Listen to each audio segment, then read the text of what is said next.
We are now moving on to Missouri. A teenager was shot after going to the wrong house to pick up his brother. And the person who shot him was questioned by the police and then released. Right. Let's take a look. Went to the wrong home to pick up his younger brothers, and the homeowner shot him. 16-year-old Ralph Yarl is recovering in the hospital in stable condition.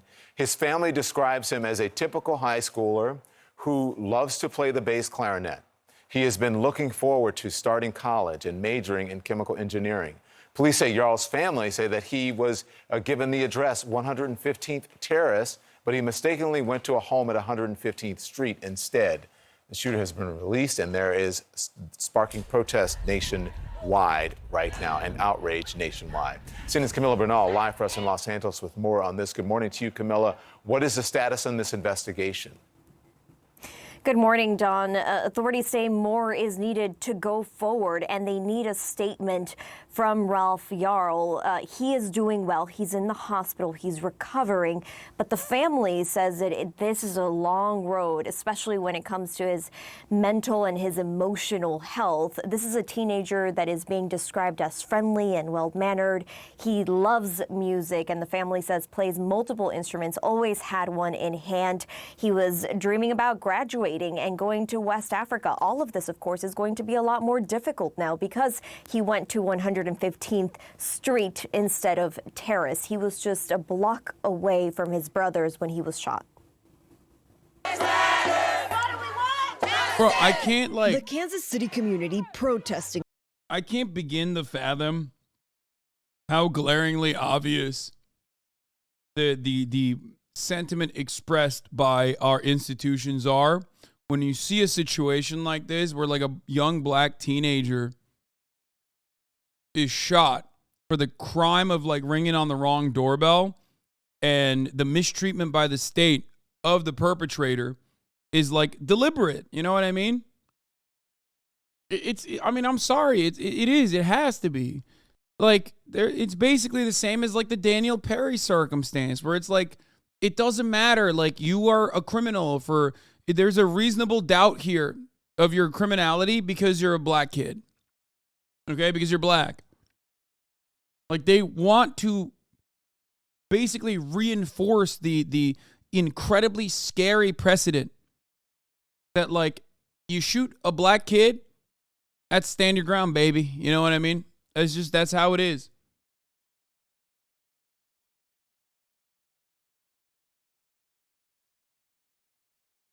And from what I understand, he shot him and then shot him again. So you probably heard this story. It's really awful. The 16-year-old kid who knocked on a door in a house in Kansas City, Missouri to look for his siblings whom he was picking up. Wrong house. The homeowner, instead of letting him go on his way, instead shoots the kid in the head and then shoots him again. The kid survived and is in recovery, but is in bad shape, obviously. The kid was black. Kid is black. The shooter is white. And there's been a lot of conversation around this about racism, rightfully so, about the wide availability of guns, rightfully so, about the lack of a benefit of the doubt that black children get, rightfully so. What I want to bring up really quickly, just because of my interest in sort of the history of gun regulation, of gun culture, and this sort of thing, is how this is sort of exactly the scenario from the perspective of the homeowner, the white homeowner, this scenario of a young black person coming to your home, probably a criminal, whom you can then shoot, is exactly what so many mouthpieces for the gun industry has been selling for decades. It's part of the pitch that you own one of these weapons. You own a lot of these weapons to defend your homestead, to defend your home, and from whom this image of urban crime, of urban disorder, of essentially black people. It's part of the pitch. And I don't think you can understand what has happened here without understanding that.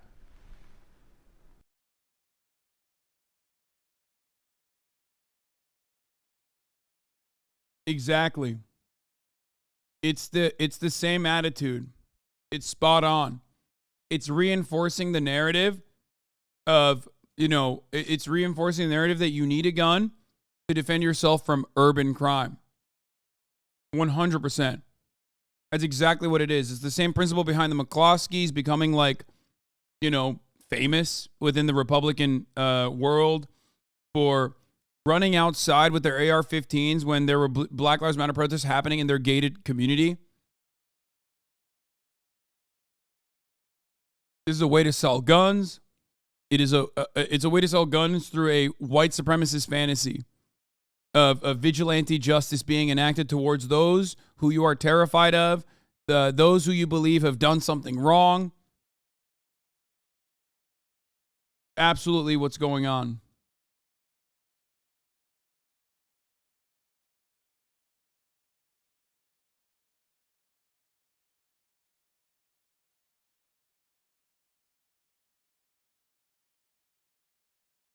That's why I said it's the exact same mentality behind Governor Greg Abbott fantasizing about immediately pardoning Daniel fuck, I don't want to fuck up his name. It's Daniel Perry is the shooter, I think, right? I don't want to.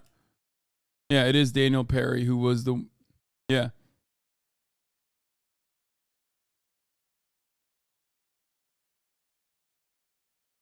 Garrett Foster is the person who he shot. But it's the same principle because Daniel Perry went to a Black Lives Matter rally, said he was going to shoot people. He fantasized about shooting protesters, and then he drove his car into a Black Lives Matter rally and then shot one of the Black Lives Matter protesters. And he was convicted. He was found guilty by a jury of his peers beyond a reasonable doubt. Okay? And yet, Governor Greg Abbott wants to pardon him. Why? Because that's what they want. They want the law to protect them and them only. If you go out and you shoot Black Lives Matter protesters, you will be safe. Don't worry. That's the message they want to put out there. On Sunday, after 16-year-old Ralph Yarl was shot as he was trying to pick up his siblings last week. Police say Yarl accidentally went to the wrong address where he was shot and seriously wounded by the homeowner. Officers arrived at the scene after a neighbor called 911 and took the homeowner immediately into custody. Our heart goes out to the juvenile victim, and more than anything, to make sure that this child and this child's family knows that there are people working hard, a number of people working hard, to make sure there is justice for this person. The homeowner, who has not been identified, was released after 24 hours pending further investigation. The police department says they're waiting to obtain a formal statement from the victim and further forensic evidence. I want everyone to know that I'm listening. What?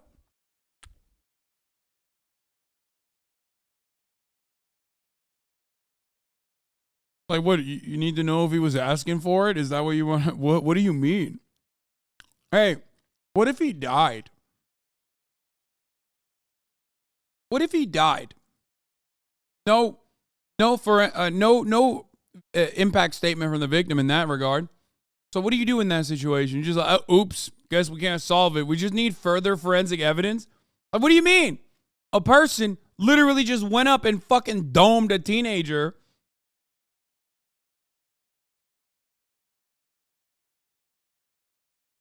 This makes no sense. You would need that. You would need that if you believe that this person was truly acting in self-defense. Yeah, the kid is still alive, yes. And the fact that they didn't actually, keep him under custody and immediately launch a formal investigation implies that they kind of do give him credence to that, protecting your ground shit, the castle doctrine. And I understand the concern that we are receiving from the community. The information that we have now, it does not say that it's racially motivated. That's still an active investigation. But as a chief of police, I do recognize the racial components of this case. I do recognize and understand the community's concern. Yarl's aunt says her nephew loves music and is a section leader in his march. 2 points of clarification concerning the shooting of Ralph Yarl. The suspect was not detained for 24 hours. He was released in under 2 hours after providing a statement to the police. 2, police recorded a statement from Ralph in his hospital bed on Friday. So, like, they already have his statement. Marching band. She says his goal is to attend Texas A&M University to study chemical. The cops literally are behaving like me memeing when I say, like, oh, well, what are the vibes of this kid? Maybe he deserved to be bullied, that sort of thing. But in this circumstance, it's like literally a real situation where a dude shot and intentionally tried to kill a black teenager that came to his door. Okay? Like, they're like, hey, but what about his vibes, though? Was he good at the clarinet? You know what I mean?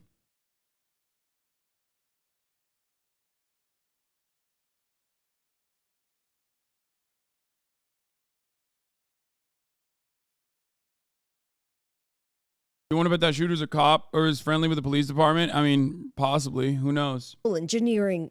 Civil rights attorneys Lee Merritt and Benjamin Crump are representing the victim and his family and demanding swift action, and are calling the shooting horrendous and unjustifiable. As a mother of 3 children, this enrages me.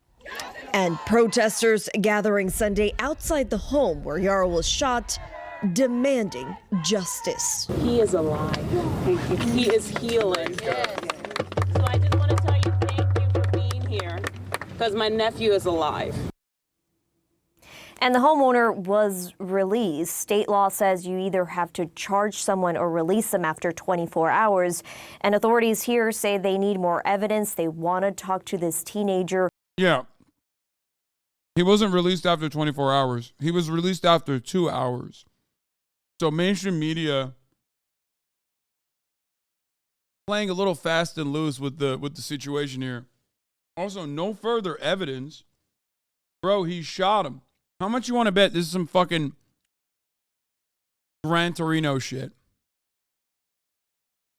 I don't know anything. Okay? I don't know what's going on, but I'm willing to fucking bet that this particular situation, it's an old racist ass dude, I'm assuming. And they were just like, oh, he's just an old guy. You know, he doesn't mean harm to anybody, you know, except for the obvious harm he's conducted. You know? So, what are we going to do? We're going to put him in fucking jail? He might even be like an old cop or something. Apparently he's 84. Oh, there's information on him already?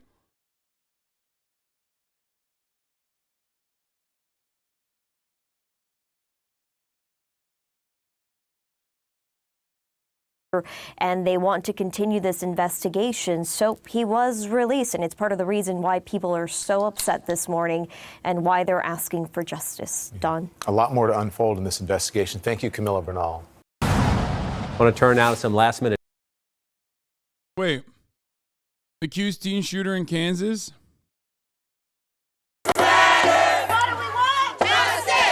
The Kansas City community protesting on Sunday after 16-year-old Ralph Yarl was shot as he was trying to pick up his siblings last week. Police say Yarl accidentally went to the wrong address, where he was shot and seriously wounded by the homeowner. Officers arrived at the scene after a neighbor called 911 and took the homeowner immediately into custody. Our heart goes out to the juvenile victim, and more than anything, to make sure that this child and this child's family knows that there are people working hard, a number of people working hard, to make sure there is justice for this person. The homeowner, who has not been identified, was released after 24 hours pending further investigation.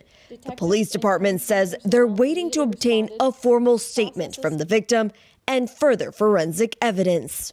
I want everyone to know that I'm listening, and I understand the concern that we are receiving from the community. The information that we have now, it does not say that it's racially motivated. That's still an active investigation.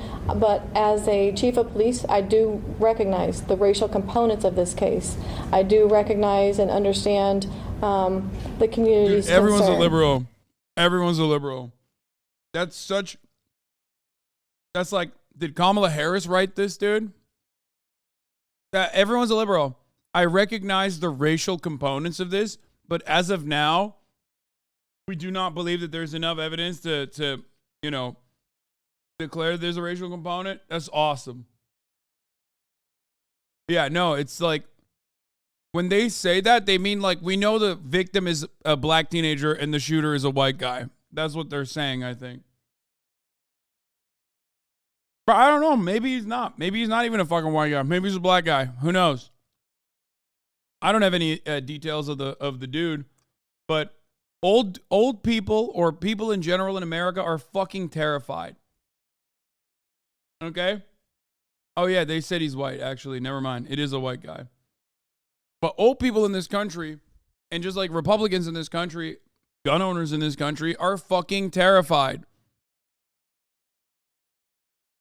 Okay? They're fucking terrified. They constantly watch Fox News, and Fox News is like, black people are coming to your neighborhood. They're going to burn down your favorite Applebee's. Like,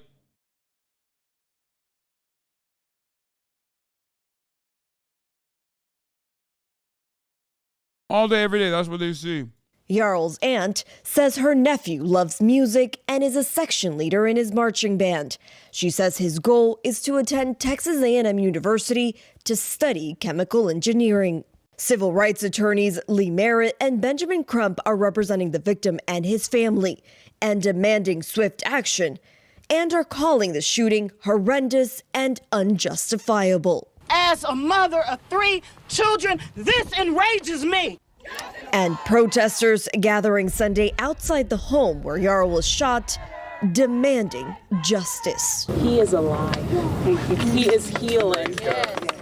So I just want to tell you thank you for being here, because my nephew is alive.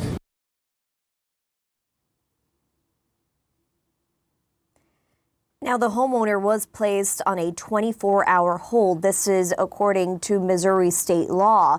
The thing here is after those 24 hours, he either has to... He wasn't. That's bullshit. Anyway. Neighbors spoke with CNN. Said they did not hear the shooting because they were asleep, but did say once awake. We came outside. The victim was laying on the street surrounded by a few of our other neighbors. Wild. So, like, a bunch of other neighbors came outside and didn't call the cops? Like, what the fuck?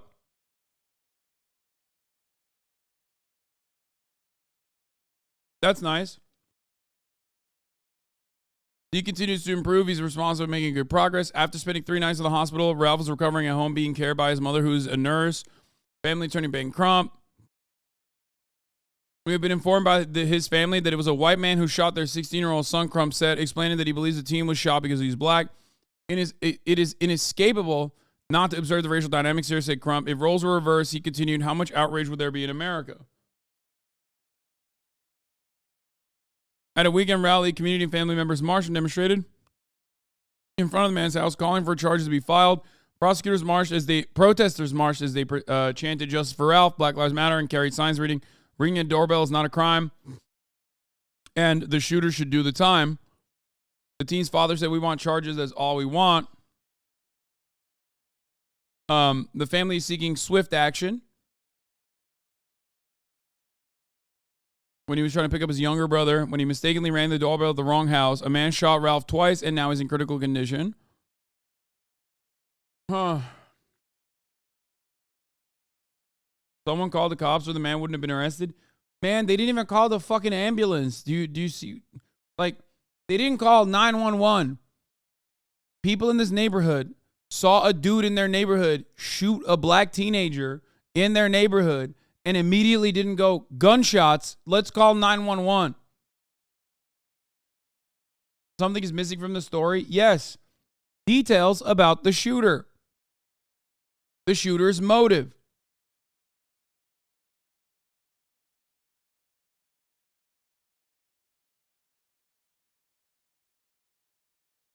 He crawled 3 houses before getting help. What?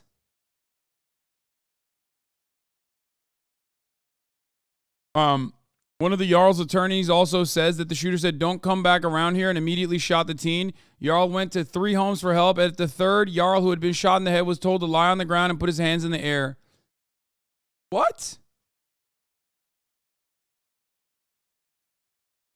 Why is CNN not mentioning any of this shit? I know he's out of the hospital now. And his situation continues to improve. And like I said, his mother is taking care of him. His mother's a nurse.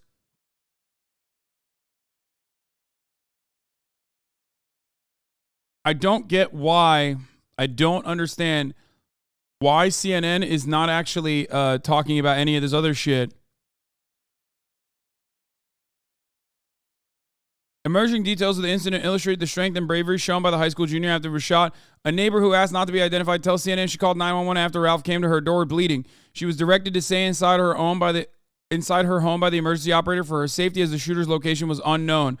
"I wanted to help him, but they kept saying we don't know where the shooter is at," the woman said. She complied initially, then went outside with towels to help suppress the bleeding. "I kneeled down next to him and I said, 'What's your name? Who shot you?' She said Ralph explained he was supposed to pick up his brother. We figured out then he went to the wrong street, which is no excuse for what happened," she said. "This is somebody's child. I had to clean blood off my door, off my railing. That's someone's child's blood. I'm a mom. This is not okay." While waiting for the ambulance, bleeding from the injuries to the left side of his head and his right arm, the neighbor said Ralph told her he runs the high school track team and plays the bass clarinet in band. "He was very alert," she said. "He's a very strong man, very brave." The aunt's TikTok.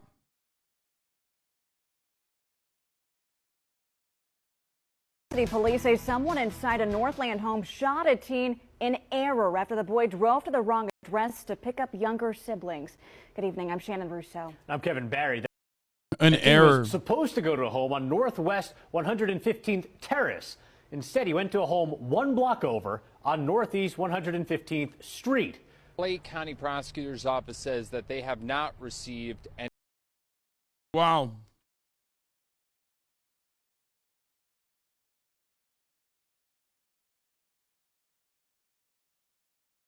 An error? Whoopsie, just did a hate crime. Bro, at this point,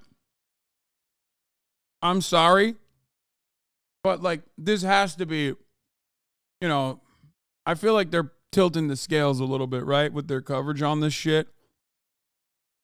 I don't know if it's because they partially feel like they're responsible for all the racial animosity that they have highlighted, that they have basically, given constant coverage to, where it's like black people are all over the streets.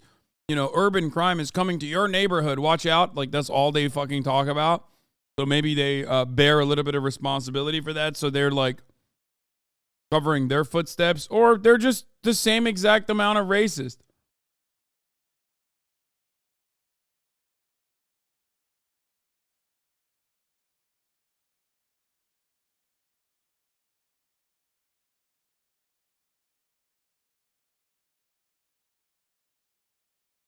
And ultimately are covering it this way because they don't give a shit.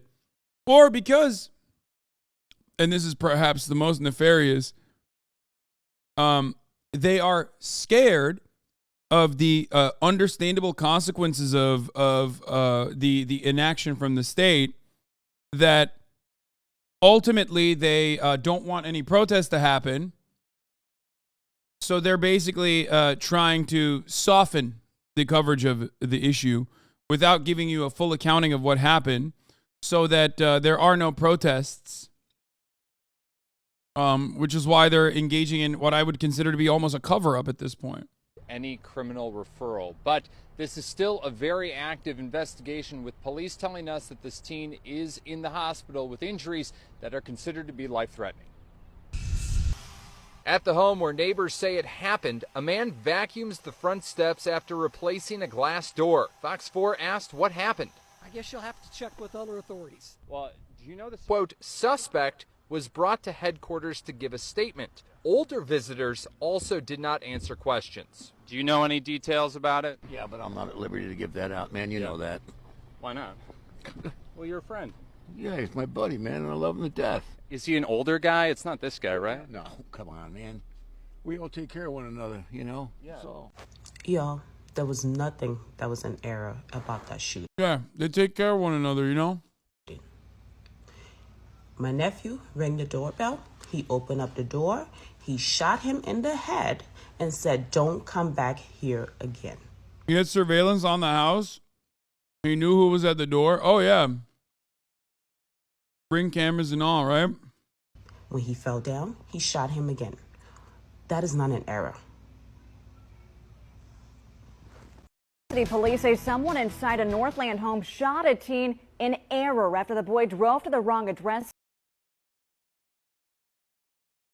It's like covering Emmett Till is an error. Last night, my nephew was on his way. Okay.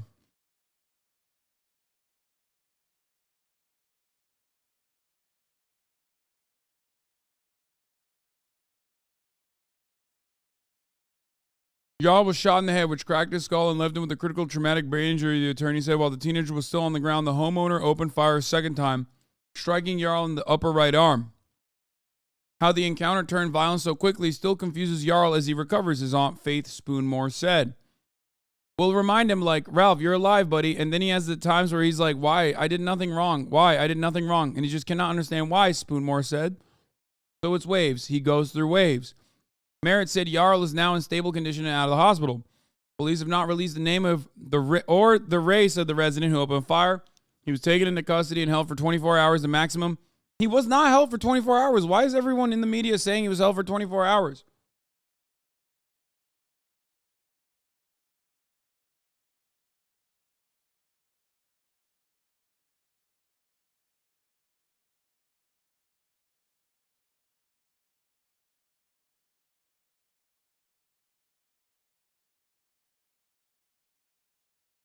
Maximum for a suspect until felony charges are filed, Police Chief Stacey Graves said. CNN said he was held for like less than 2 hours and he was a white 80-year-old guy. Yeah, that's what I'm thinking as well. Police have not released the name of the race of the resident who opened fire. The Kansas City, Missouri Police Department said in a statement Monday that they've submitted the investigative case to the Clay County Prosecutor's Office to review charges. Yarl said the person who shot him was a white man who seemed angry and hostile by his presence on the property, his attorney said. Merritt said the teenager miraculously saved his own life by fleeing and banging on at least 3 neighbors' doors for help. 3. And on the third home, Merritt said the neighbor told Yarl to lie on the ground and put his hands in the air. He complied and then passed out.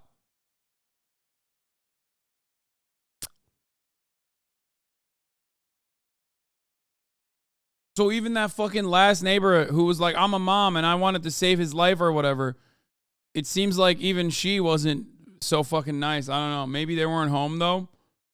Well, actually, you know what? I bet the mom that came out with the towels and shit was a separate party. Because the person who called 911 said that there were people around the kid that were like looking down at him. Merritt said the neighborhood where the shooting occurred is predominantly white and conservative and commonly referred to among locals as God's country. We've heard reports from black people who live in the neighborhood, who visit the neighborhood, that there seems to be a standing hostility towards black presence in that community. Karen Skinner, who has lived on 115th Street for more than 30 years, said the shooting in her neighborhood surprised her, given how her block is typically quiet and crime isn't an issue. It's a neighborhood in which I'm not even going to walk on my neighbor's yard because they're all very well manicured. Yeah, Skinner said, adding that the street includes many older white homeowners whose children have since grown.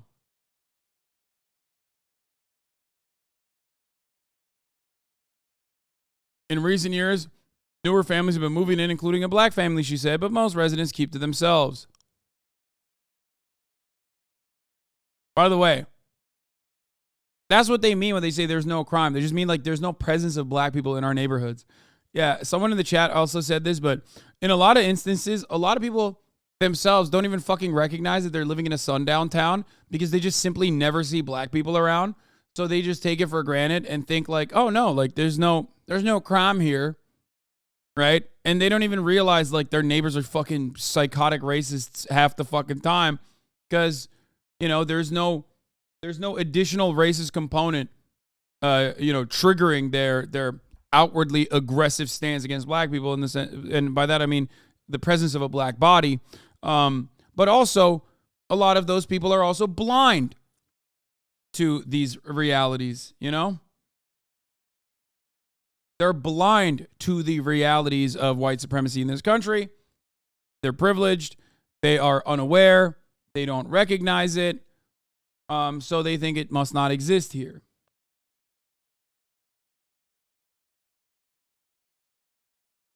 Anyway.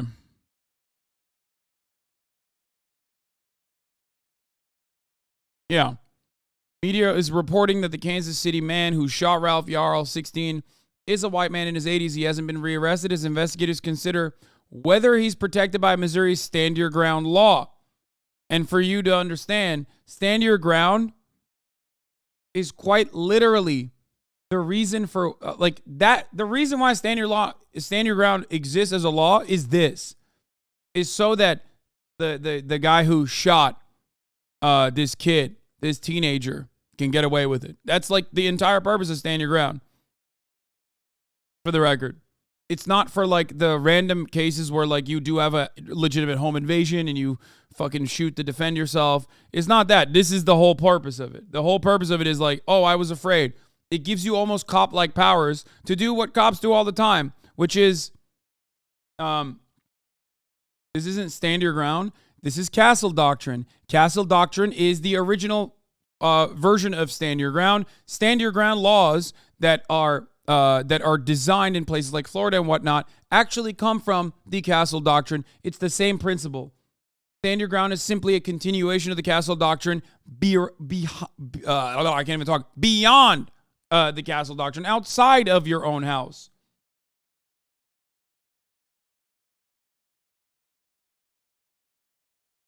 Okay? All of it is also because self-defense, as it's written in the fucking rule of law, is not enough. Just understand that. Because you do have a right to defend yourself. Okay? You just don't have a right to offense yourself. Okay? You can't do like offensive maneuvers normally at the behest of defending yourself, which is why Castle Doctrine and Stand Your Ground exists to begin with. Okay? That's it.